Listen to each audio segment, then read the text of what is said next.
વાવ થરાદ જિલ્લાના થરાદના દોલતપુરા રોડ ઉપર આજે ઘાસચારો ભરેલા એક ટ્રેલરમાં આગ લાગી હતી।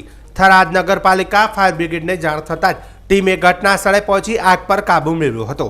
આ ઘટનામાં કોઈ જાનહાનિ થઈ નથી, પરંતુ ટ્રેલરમાં ભરેલો ઘાસચારો બળીને ખાખ થઈ ગયો હતો। આ ટ્રેલર પંજાબના ડાબાલેથી થરાદના મહાજનપુરા પાંજરાપોળ તરફ આવી રહ્યું હતું। તેમાં 10 ટનથી વધુ ઘાસચારો ભરેલો હતો। ડ્રાઈવરના જણાવ્યા અનુસાર ટ્રેલર ઉપરથી પસાર થતા જીવંત વીજ વાયરને અડી જવાથી શોર્ટ સર્કિટના કારણે આગ લાગી હતી।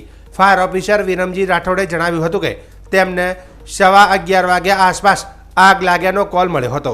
તેઓ પોતાના સ્ટાફ સાથે તાત્કાલિક મિની ફાયર અને વોટર બ્રાઉઝર લઈને ઘટના સ્થળે પહોંચ્યા હતા।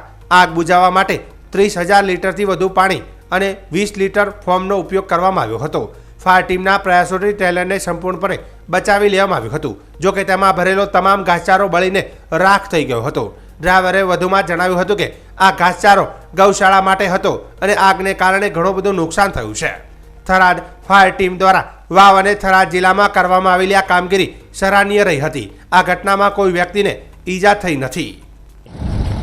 आज रोज हमने 11:15 आसपास हमने कॉल મળેલ કે જે દોલતપુરા ચોકડી છે ત્યાં દોલતપુરા રોડ ઉપર ઘાસચારાની જે ટ્રેલર છે એમાં આગ લાગેલ છે।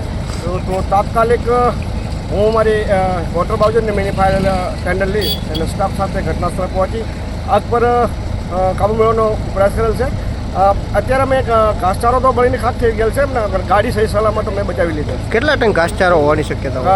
એ ગાડી ભરેલ હતી, એ કેટલું હશે ખબર નથી। કઈ રીતે આગ લાગી એનું? ડ્રાઈવરના કહેવા પ્રમાણે શોર્ટ સર્કિટથી આગ લાગેલી। કેટલું નુકસાન?